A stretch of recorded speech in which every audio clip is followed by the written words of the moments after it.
Anyone that's purchased crypto before has performed a very simple cryptocurrency trade, but that's barely scratching the surface of the market and the amount of options out there.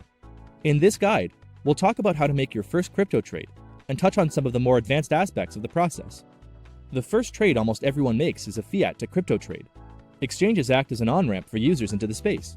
Depending on location and jurisdiction, exchanges sell cryptocurrency for a variety of fiat currencies. Make sure to do your research into the most reputable exchanges available in your area. Some things you should keep in mind are the exchange's reputation, their fee structures, and their security. Essentially, make sure that you're aware of any fees the exchange will take from your transactions and how they'll keep your funds secure. We highly recommend working with exchanges that offer two-factor authentication.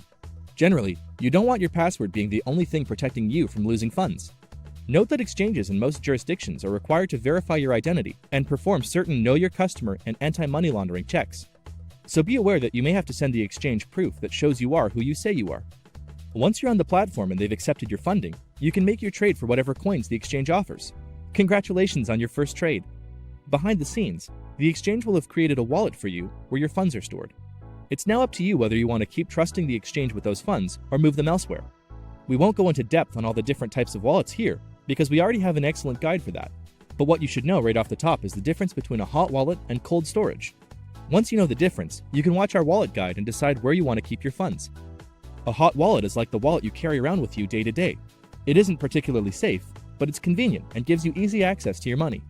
Cold storage is a lot more like a savings account. The money isn't on you at all times, so it's more secure but impractical to use day to day. An example of a hot wallet is your cryptocurrency exchange. It's a software wallet that's always online and requires password input to access. This makes it vulnerable to attack, but very easy to reach your funds. A cold storage wallet would look like a piece of hardware that's separate from your computer. It is always offline, except for when you plug it in to access it. This means that while it is offline, it is totally safe from attackers. Again, we go much deeper into different types of wallets in our other videos, but you should decide whether you'll be using your crypto frequently or locking it away. Then you can choose a hot wallet or cold storage solution that's appropriate for you. Whatever wallet that you choose will provide you with a public key and a private key. The public key is the address that you will always use to receive funds.